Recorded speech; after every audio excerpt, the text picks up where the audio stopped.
share screen.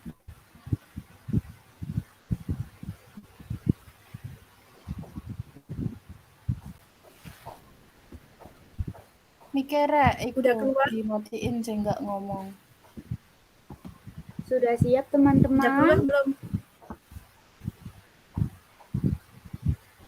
Sik gorong. Belum.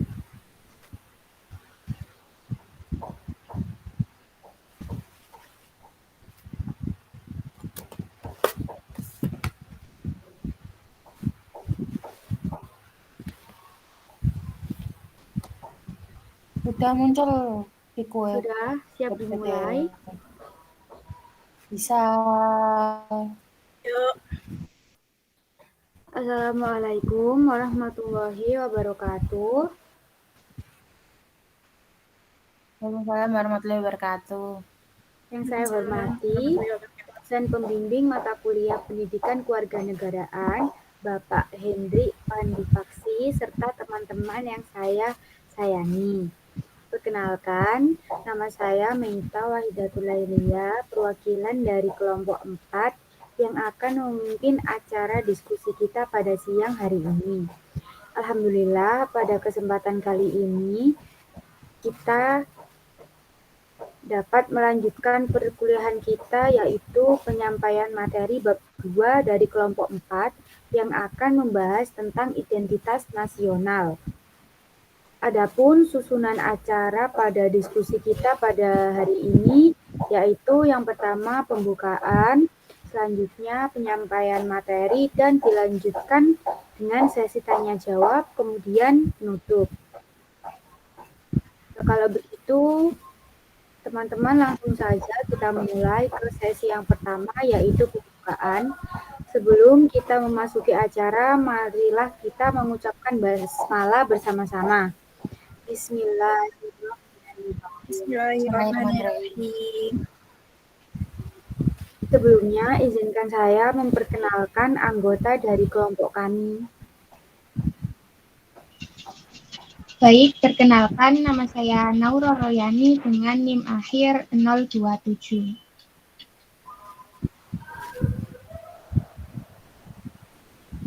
Perkenalkan, nama saya Salisa Chandra Kirana dengan NIM akhir 048.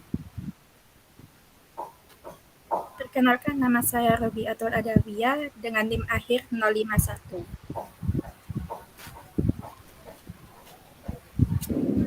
Perkenalkan, saya Nova Intan dengan NIM akhir 081. Perkenalkan, saya sendiri Meita Wahidatul Lailia dengan NIM akhir 093.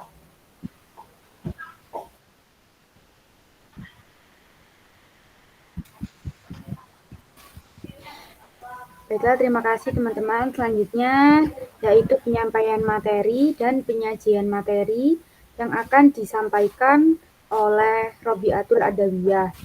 Untuk Robiatul Adawiyah, dipersilakan untuk menyampaikan materinya. Baik, terima kasih. Sebelumnya, Assalamualaikum warahmatullahi wabarakatuh. Salam sejahtera bagi kita semua. Pada pertemuan kali ini kita akan mendiskusikan mengenai suatu konsep yang sangat penting, yaitu mengenai identitas nasional. Di setiap negara yang merdeka dan juga berdaulat, sudah dapat dipastikan berupaya memiliki identitas nasional.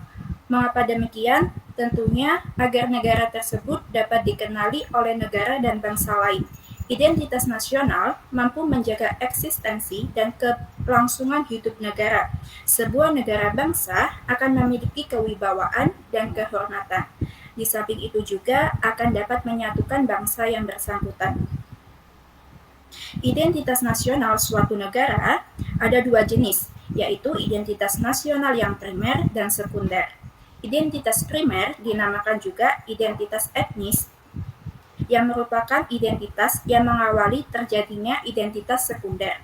Adapun identitas sekunder adalah identitas yang dibentuk atau direkonstruksi berdasarkan hasil kesepakatan bersama. Sebelumnya, mari kita perhatikan tayangan berikut ini.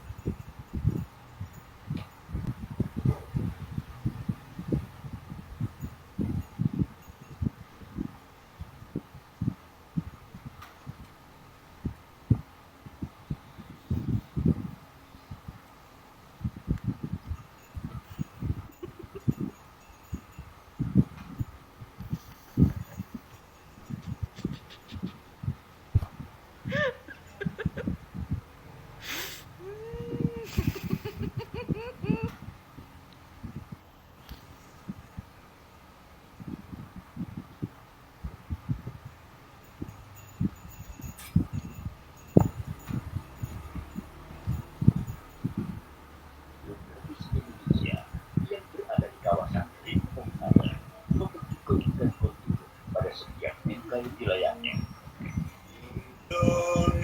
Indonesia tanah air beta, lautan lepas, pegunungan negara, hingga hamparan sawah. Itulah Indonesia, rumah bagi 1.300 suku dan etnis yang membutuhkan lebih dari seragam bahasa. Semuanya tertinggal dalam keragaman budaya. Puja bangsa. Pulau Sumatera, pulau paling barat di Indonesia, memegang teguh budaya nenek moyang bangsa Melayu. Pulau Kalimantan menjadi tempat bernaung suku Dayak, suku terbesar di Batak.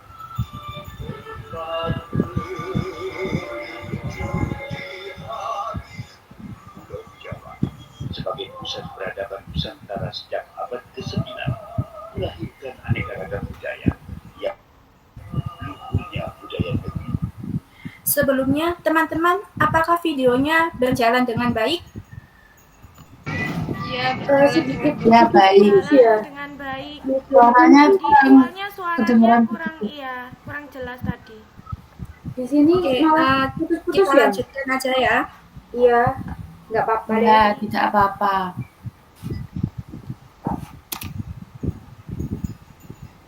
Asa semuanya tertinggal dalam keragaman budaya.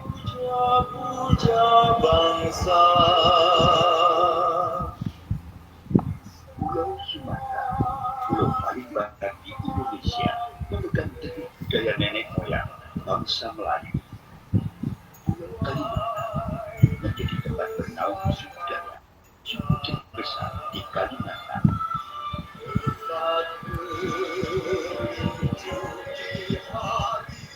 Pulau Jawa sebagai pusat peradaban Nusantara sejak abad ke-9 melahirkan aneka ragam budaya yang menyiratkan luhurnya budaya negeri Pertiwi.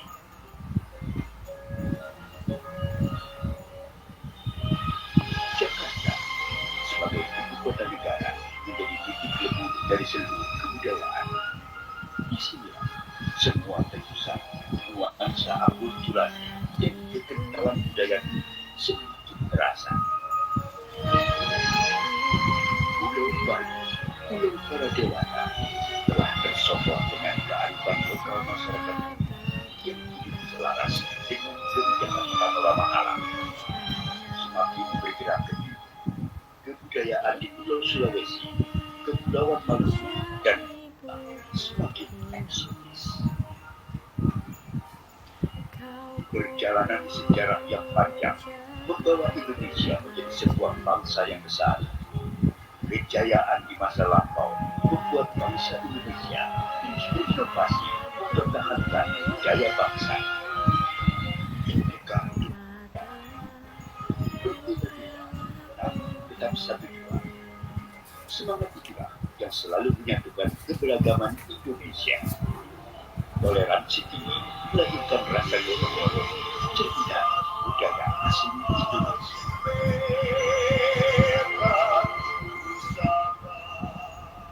Sebagai karya budaya, peranan museum sangat penting sebagai media konservasi.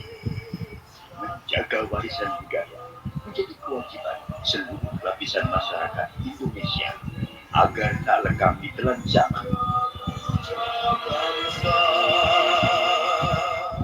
Saatnya dunia internasional mengakui kekayaan budaya Indonesia. Rumah Budaya Indonesia hadir di beberapa negara sahabat sebagai media perkenalan budaya Indonesia ke kancah dunia serta melalui keikutsertaan dalam konferensi internasional. Saatnya Indonesia menunjukkan kejayaan Maaf, aku budayanya. ada terkendala baterai, mau aku cas dulu ya.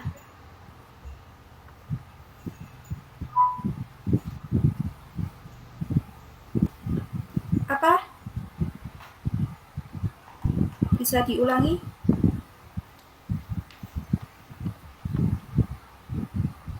Bateraiku habis, mau tak cas. Baterainya lowbat. Tapi recordnya masih tetap berjalan kan? Masih. Wis tak cas kok. Oh, ya udah. Silakan dilanjutkan. Kita lanjutkan aja ya. Sorry. Ya, video tadi itu menjelaskan mengenai budaya-budaya yang ada di Indonesia. Video tadi merupakan gambaran mengenai identitas nasional primer negara Indonesia yang begitu mengagumkan. Video tersebut juga menampakkan kepada kita betapa identitas nasional primer tersebut bukan saja menjadi ciri Indonesia di mata dunia, akan tetapi juga menjadi kewibawaan dan kehormatan bangsa dan negara.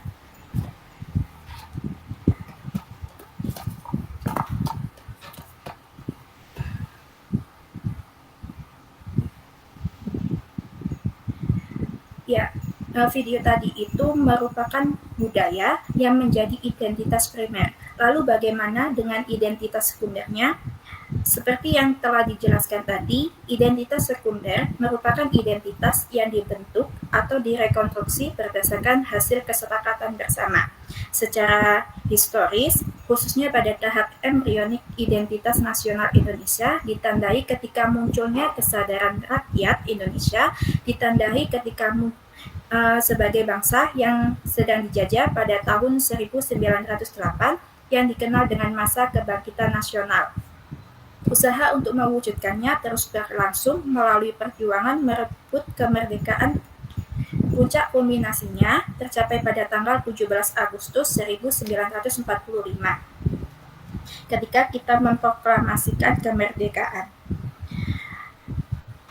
Namun, perjuangan tidak berhenti di situ karena pihak asing masih mengirim kembali untuk menjajah.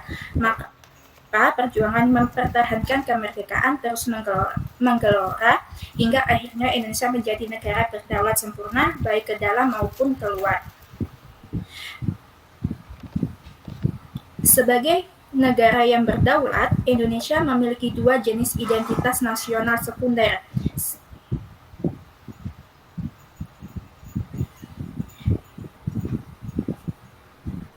yakni jenis identitas nasional sekunder fisik dan juga identitas nasional secara non-fisik.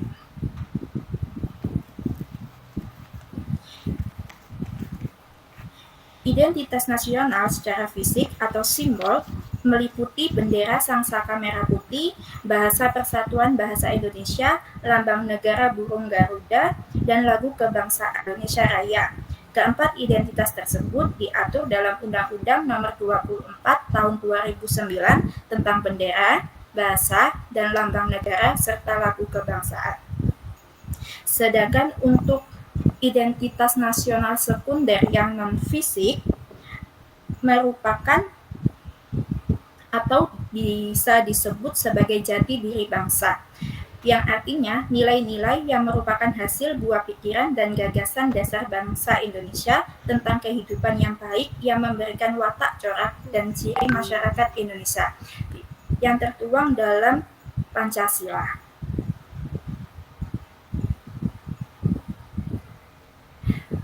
Di kesempatan kali ini, masalah yang kita bahas yaitu mengenai konsep identitas, dilanjutkan dengan makna nasionalisme, kemudian peran nasionalisme, perkembangan dan corak nasionalisme, nasionalisme dalam perspektif ketahanan budaya, demografis, politik, nasionalisme dalam perspektif kedaerahan atau otonomi daerah, dan perspektif dinamika globalisasi, nasionalisme dan identitas nasional.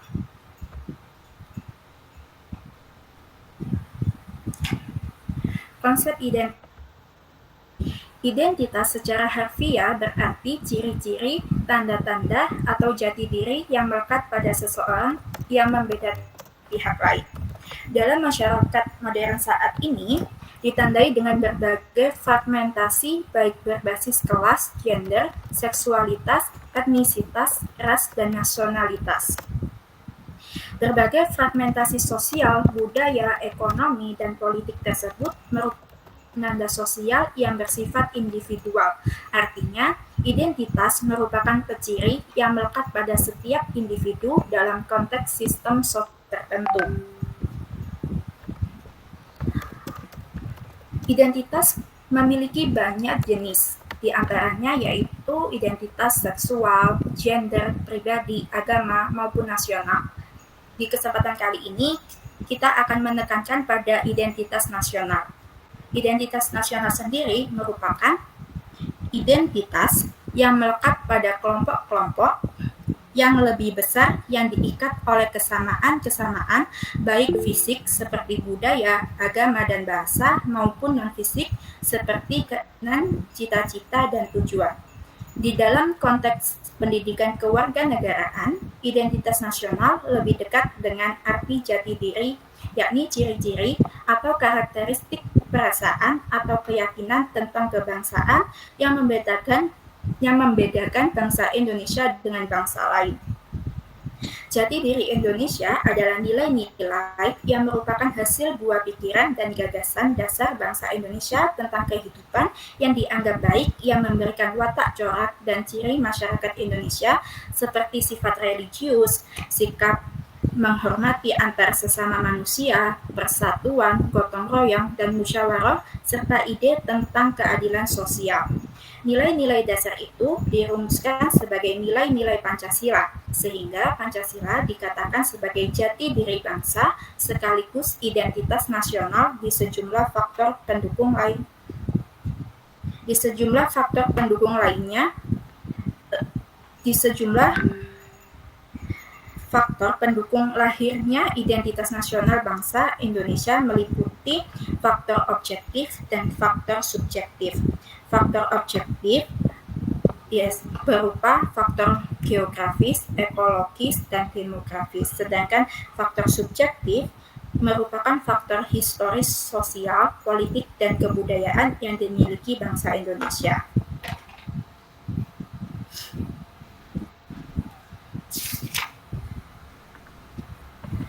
Makna nasionalisme. Kata nasionalisme menurut Eppi pertama kali dipakai di Jerman pada abad ke-15.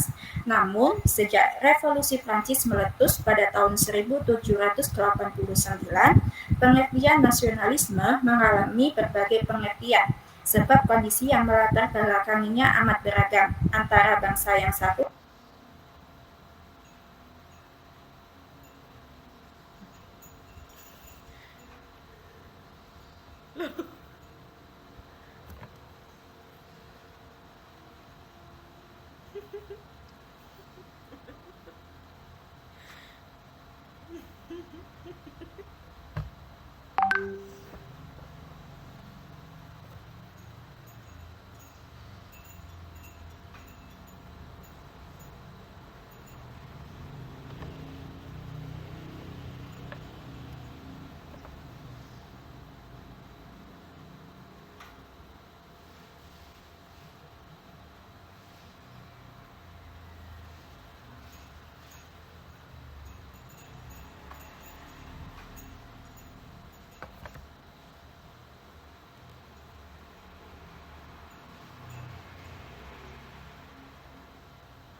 Rotul ada kendala jaringan kah? Atau mati lampu?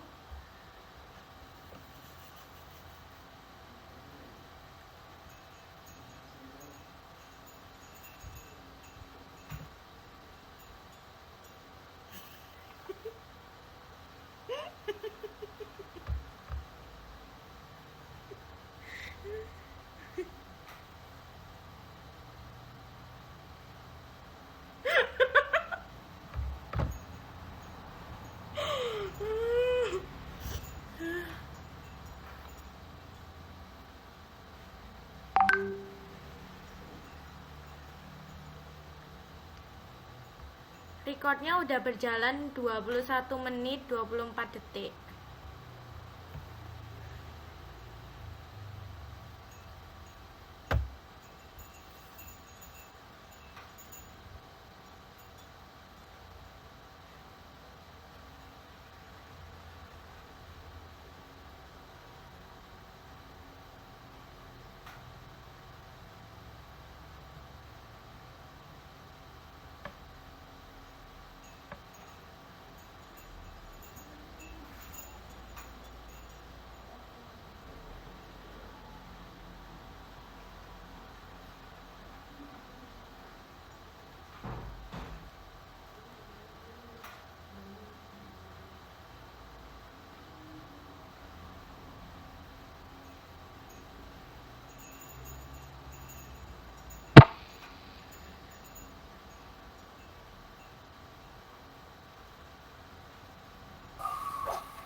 Mohon maaf teman-teman karena ada sedikit masalah.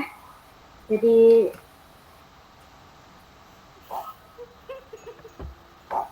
apakah presentasinya sudah selesai? Belum selesai tadi, masih harus ada yang dilanjutkan nggak sih? Oh, baiklah. Sepertinya Rotul terkendala jaringan atau rumahnya mati lampu. Oh iya, Bentar teman, ini nge-lag. Oh iya. boleh. Itu Iya. kita tunggu saja dan dilanjutkan ya.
Teman-teman tadi sampai mana ya?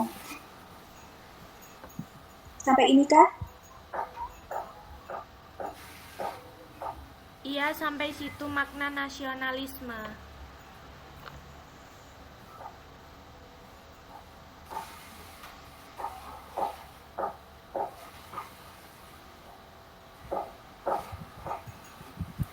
Kayaknya kayak masih sebelum itu gak sih?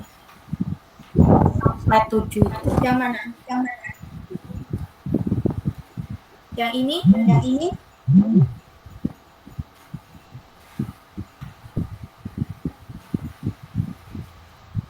Kayaknya iya masih itu ya kayaknya. Bentar.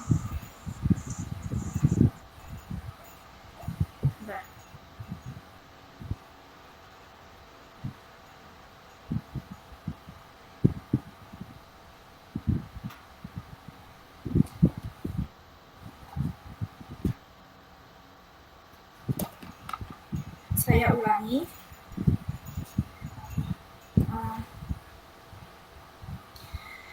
Jadi kata nasionalisme pertama kali itu dikemukakan oleh F.B. pada abad ke-15 yang pertama kali itu dipakai di Jerman.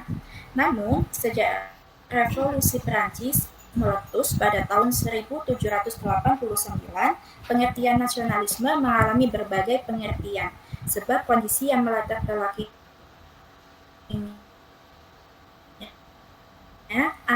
amat beragam antara bangsa yang satu dengan bangsa yang lainnya. Nasionalisme bukan lagi produk pencerahan Eropa, tetapi menjadi label perjuangan di negara-negara Asia Afrika yang dijajah bangsa Barat. Menurut Smith sendiri, nasionalisme adalah satu gerakan ideologis untuk meraih dan memelihara otonomi, kohesi, dan individuality bagi satu kelompok sosial tertentu yang diakui oleh beberapa anggotanya untuk membentuk atau menentukan satu bangsa yang sesungguhnya atau yang berupa potensi saja. Sementara itu, Snyder memaknai nasionalisme sebagai satu emosi yang kuat yang telah mendominasi pikiran dan tindakan politik kebanyakan rakyat sejak Revolusi Prancis. Soekarno sendiri memberikan pengertian tentang nasionalisme sebagai landasan dasar untuk menyatukan berbagai perbedaan, baik perbedaan yang berasas etnis, agama, budaya, dan cara pandang kehidupan yang dikhususkan pada konsep berbangsa dan bernegara. Weizsäcker mengatakan bahwa nasionalisme itu multimakna dan bergantung pada kondisi objektif dan subjektif dari setiap bangsa. Oleh sebab itu, nasionalisme dapat bermakna yang pertama, nasionalisme adalah rasa cinta pada tanah air, ras, bahasa, atau budaya yang sama, maka dalam hal ini nasionalisme sama dengan patriotisme. Yang kedua, nasionalisme adalah suatu keinginan akan kemerdekaan politik, keselamatan, dan prestise bangsa. Yang ketiga, nasionalisme adalah suatu kebaktian mistis terhadap organisme sosial yang kabur.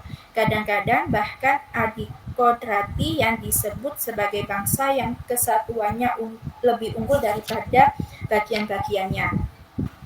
Yang keempat, nasionalisme adalah dogma yang mengajarkan bahwa individu hanya hidup untuk bangsa dan bangsa demi bangsa itu sendiri.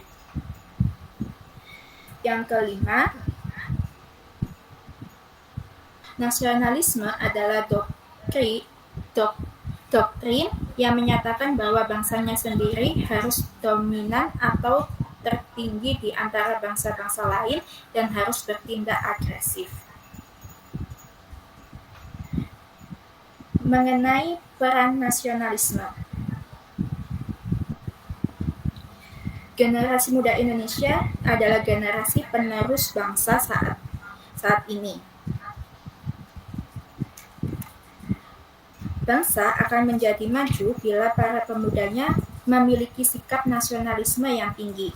Namun dengan perkembangan zaman yang semakin maju, malah menyebabkan semakin memudahnya rasa nasionalisme dikarenakan adanya pengaruh Barat yang sedang melanda generasi muda di Indonesia.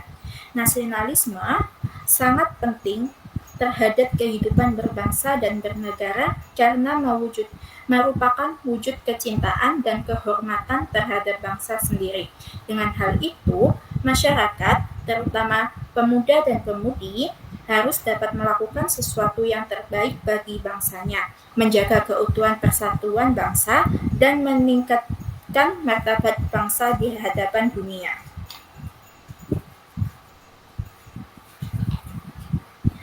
Perkembangan dan corak nasionalisme.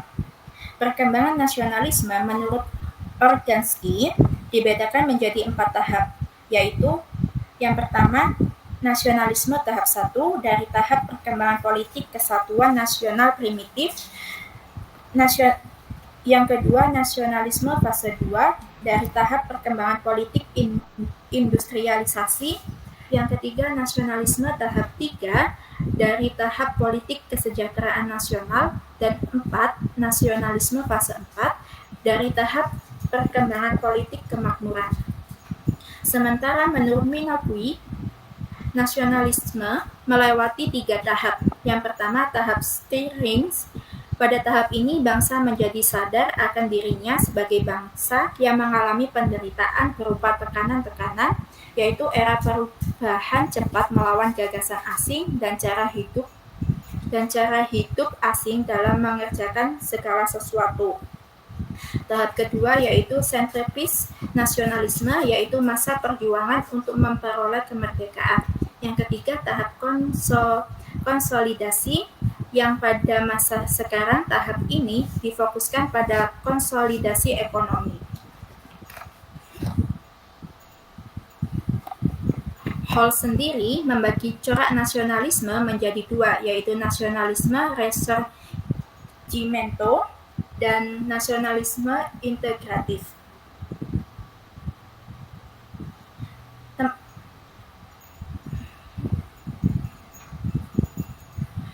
Nasionalisme Risorgimento yaitu nasionalisme yang muncul dari bawah. Nasionalisme ini umumnya dipelopori oleh para cendekiawan yang jumlahnya bertambah banyak karena pendidikan. Sedangkan nasionalisme integratif yaitu nasionalisme yang berkembang karena memanfaatkan rasa dendam karena ditindas bangsa lain. Nasionalisme ini mendorong integrasi seluruh aspek kehidupan bangsa dalam rangka menghadapi bangsa-bangsa lain yang menindas. Nasionalisme dalam perspektif ketahanan budaya. Nasionalisme dan ketahanan budaya merupakan dua hal yang tak terpisahkan, bahkan keduanya merupakan bagian penting dalam membahas kemerdekaan, sejarah bangsa, kedaulatan, keutuhan wilayah, etnisitas dan budaya nasional. Ketahanan budaya sebagaimana ditunjukkan dalam kualitas mental atau psikologis bangsa yang menjadi komponen penting negara bangsa telah dibentuk dan dipertahankan oleh setiap individu atau kelompok bangsa melalui kearifan lokal masing-masing. Oleh karena itu, rasa nasionalisme terhadap negaranya menjadi barometer penting dalam mengukur kuat lemahnya ketahanan budaya bangsa di tengah-tengah pergaulan dengan bangsa lain.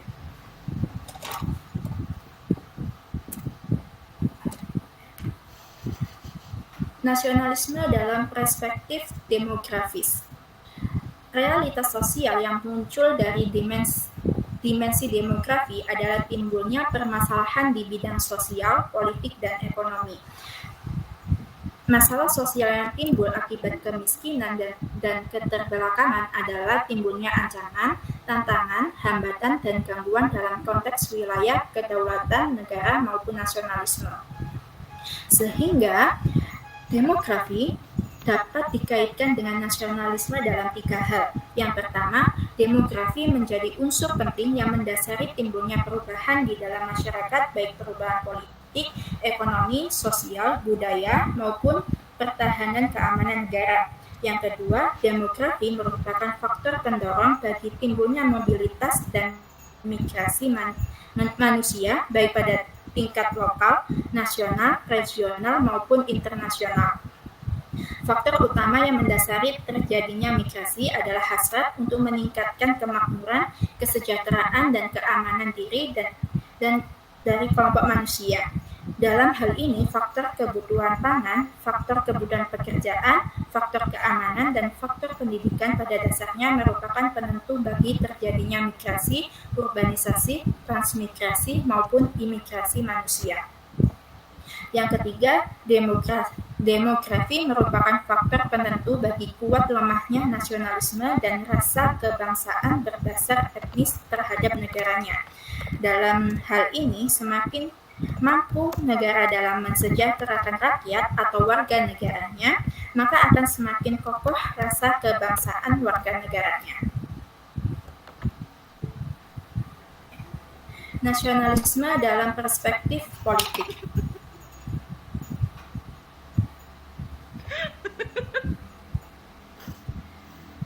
Para pendiri negara telah meletakkan dasar-dasar penting seperti ideologi Pancasila, Undang-Undang Dasar NRI 1945, Semboyan Bhinneka Tunggal Ika, Lagu Kebangsaan Indonesia Raya, dan sebagainya, di mana dasar-dasar tersebut merupakan instrumen yang kokoh dan ampuh untuk menghadapi dan mengatasi setiap permasalahan bangsa yang muncul dalam menyelenggarakan kehidupan berbangsa dan bernegara.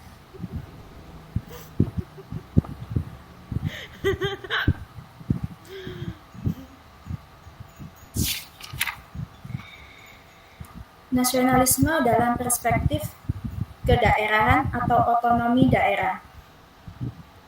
Undang-Undang Nomor 32 Tahun 2004 tentang otonomi daerah merupakan sejarah baru dalam sistem pemerintahan di Indonesia. Pengalaman mengimplementasikan konsep otonomi daerah menunjukkan adanya pelimpahan kekuasaan, wewenang, dan tanggung jawab dari pemerintah pusat ke pemerintah daerah baik dalam administrasi, pemerintahan, rekrutmen, birokrasi, maupun perimbangan pendapatan. Otonomi daerah sebagai konsep baru berusaha untuk menemukan jati diri sesuai dengan latar belakang sejarah, adat istiadat, identitas daerah, dan kebudayaan daerah masing-masing.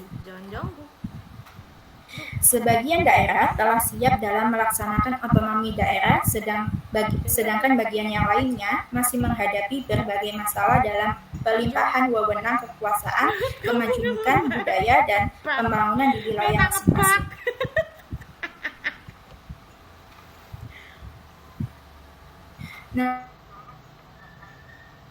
Nasionalisme dalam perspektif dinamika globalisasi.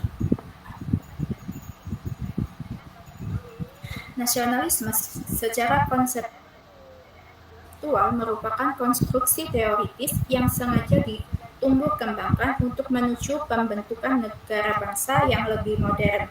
Namun proses globalisasi juga secara konseptual merupakan ancaman, tantangan, peluang, dan gangguan dalam menyelenggarakan negara dan bangsa. Nasionalisme dan identitas nasional. Perkembangan nasionalisme di Indonesia sendiri ditunjukkan dengan 3 fase. Yang pertama yaitu fase proto-nasionalisme, yang kedua fase lahirnya pemimpin nasionalisme, yang ketiga fase nasionalisme memasuki pengaruh nasional, regional, dan global. Menurut sejarah sendiri, fase-fase nasionalisme itu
Matt, kamu kok nge-lag, Matt?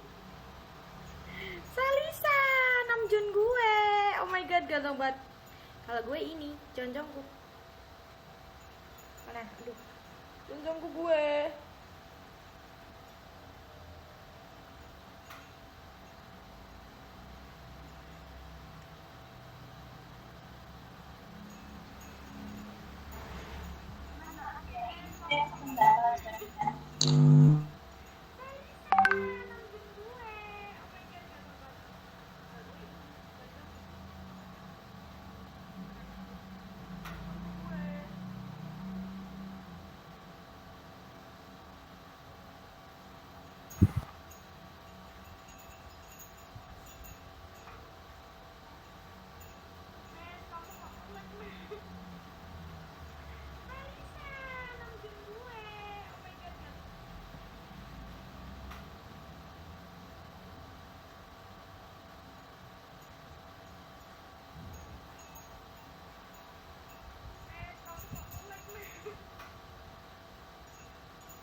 Maaf teman-teman, saya terkendala jaringan.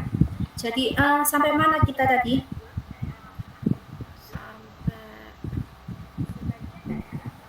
Apa sampai fase sejarah?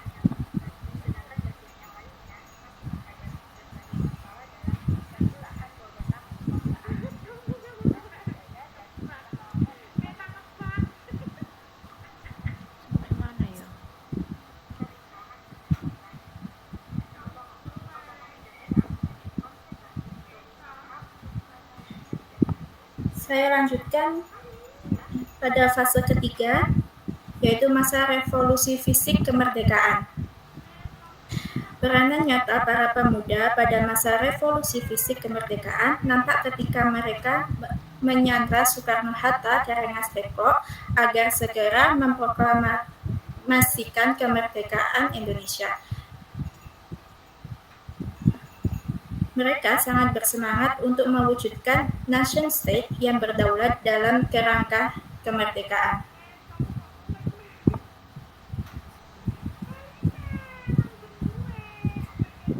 Fase yang keempat yaitu perkembangan nasionalisme tahun 1966 yang menandai tatanan baru dalam kepemerintahan Indonesia. Selama 20 tahun pasca kemerdekaan, terjadi huru-hara pemberontakan, Gestapo, dan eksesnya. Tampaknya tanpa peran besar mahasiswa dan organisasi pemuda serta organisasi sosial kemasyarakatan di tahun 1966, Soeharto dan para tentara sulit bisa memperoleh kekuasaan dari penguasa Orde Lama yakni Soekarno. Tetapi sayang, penguasa Orde Baru mencampakkan para pemuda dan mahasiswa yang telah menjadi motor utama pendorong terbentuknya NKRI tersebut didiskreditkan, dan bahkan sejak lahir tahun 1970-an para mahasiswa dibatasi geraknya dalam berpolitik dan dikungkung ke dalam ruang-ruang kuliah di kampus. Fase kelima yakni perkembangan nasional masa reformasi. Nasionalisme tidak selesai sebatas masa pemerintahan Soeharto, melainkan terus bergulir ketika reformasi menjadi sumber inspirasi perjuangan bangsa meskipun melalui perjalanan sejarah yang cukup panjang.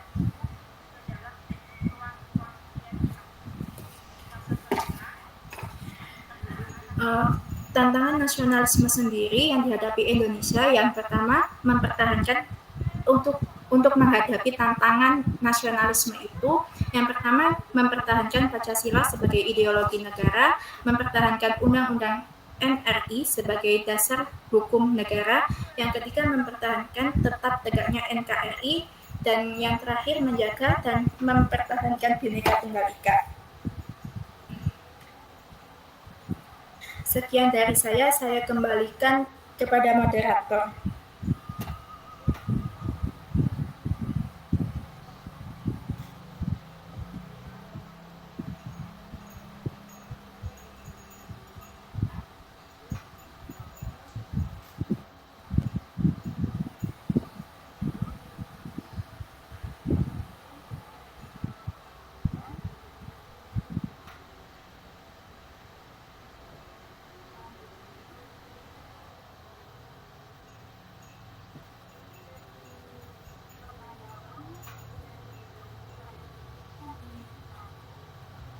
Mohon maaf, suaranya tidak terdengar, Meita.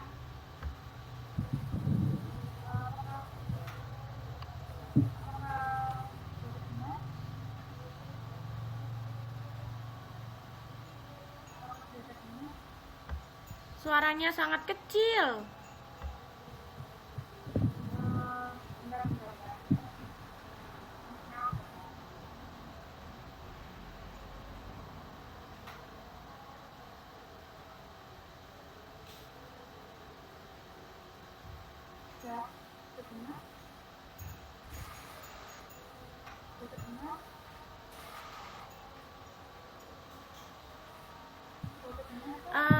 Bisa digantikan Azila saja, soalnya tidak terdengar. Iya, boleh. Terima kasih Robiatul atas pemaparan materinya. Baik, memasuki sesi berikutnya yaitu sesi tanya jawab. Pada sesi ini, yang ingin bertanya akan diurutkan dari pertanyaan pertama. Untuk yang bertanya, silahkan menyampaikan pertanyaannya.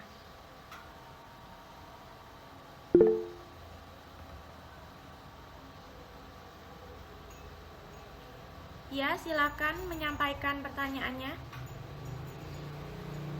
Izin bertanya, setelah Anda menjelaskan materi tersebut, menurut Anda sebagai generasi muda, upaya apa yang dapat dilakukan untuk meningkatkan jiwa nasionalisme sebagai warga negara Indonesia? Terima kasih.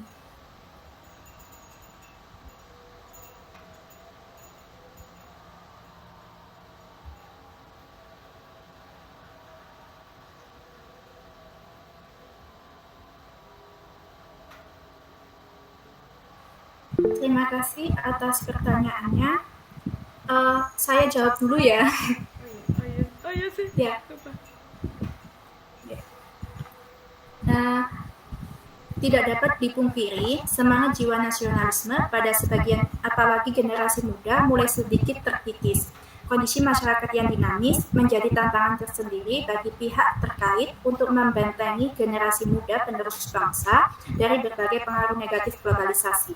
Hal ini nampak di mana persatuan dan kesatuan bangsa tidak sekokoh dulu di zaman pasca proklamasi.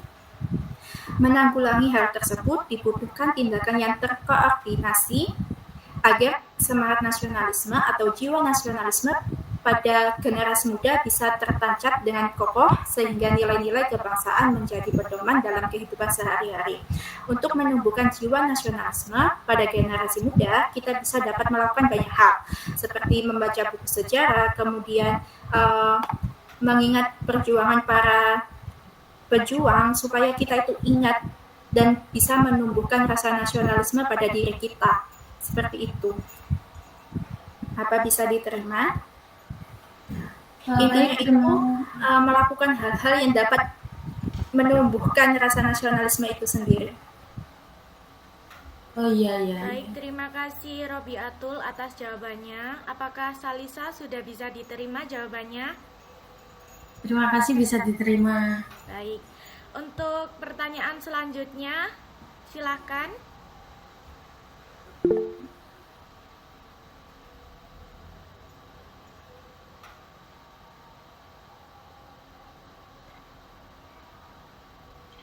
Baik, izin bertanya, bagaimana menurut pandangan Anda dan solusi dari Anda agar budaya yang menjadi identitas nasional ini tidak sembarangan diklaim oleh negara lain? Terima kasih. Terima kasih Yani atas pertanyaannya. Selanjutnya, Robiatul silakan menjawab pertanyaan dari Yani. Sebenarnya banyak cara supaya budaya kita itu tidak bisa diklaim dan tidak memberikan kepada negara lain untuk mengklaim budaya kita.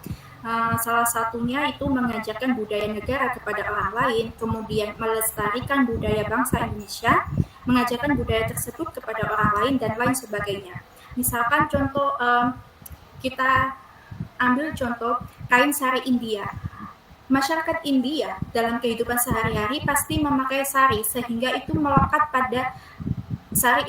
pada nama India. Itu menjadi identitas tersendiri di India. Sama seperti halnya hanbok yang berasal dari Korea, itu sudah benar-benar masyarakat dunia itu tahu bahwa hanbok itu dari Korea gitu.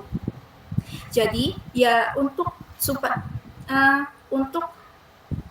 mempertahankan budaya kita sendiri itu, ya kita harus memperkenalkan budaya kita kepada orang lain. Jangan sampai negara lain itu mengklaim budaya kita. Intinya tidak memberikan kesempatan tersebut kepada negara-negara lain. Seperti itu. Terima kasih. Baik, terima kasih atas jawabannya dari Robiatul. Untuk Yani, apakah bisa diterima jawabannya? Sudah bisa diterima. Terima kasih atas jawabannya. Sama-sama. Mohon Untuk maaf semuanya, izin masuk. Apakah suara saya sudah terdengar? sudah, Nah, silahkan dilanjutkan silakan Meita. lanjut. Oh, ini kembali ke saya lagi. Iya, silahkan.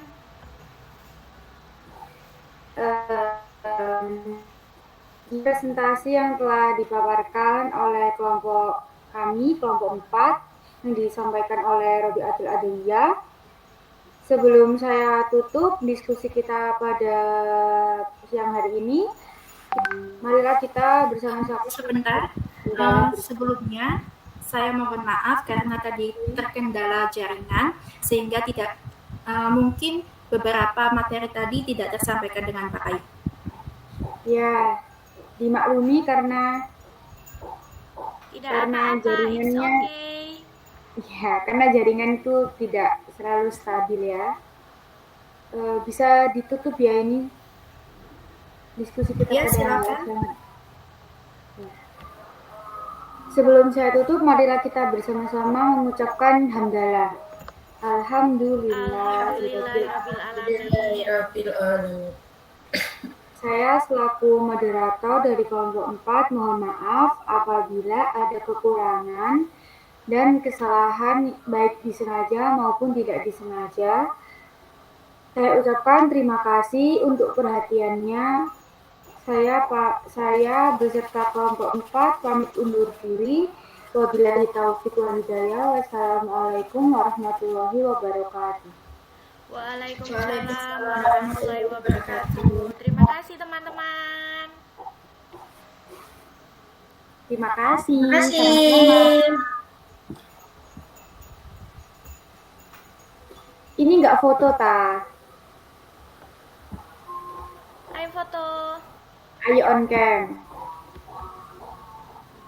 Kayak mau on cam perasaan iki Meita iki lho sing on cam. On cam, guys. Ayo on cam.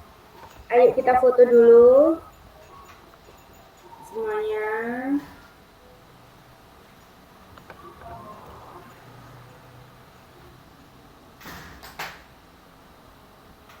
Kok nge-flash sih? Tak screenshot aja. Ayo. Semuanya nge-screenshot ya. Iki Intan ambek Yani ki kok gak enek. Cek, belum on cam. Udah on cam. Wes ono Intan Mbak Yani. Tapi lho aku gak muncul. Tolong mbok screenshot teh. Sing muncul kabeh. Ayo tak screenshot.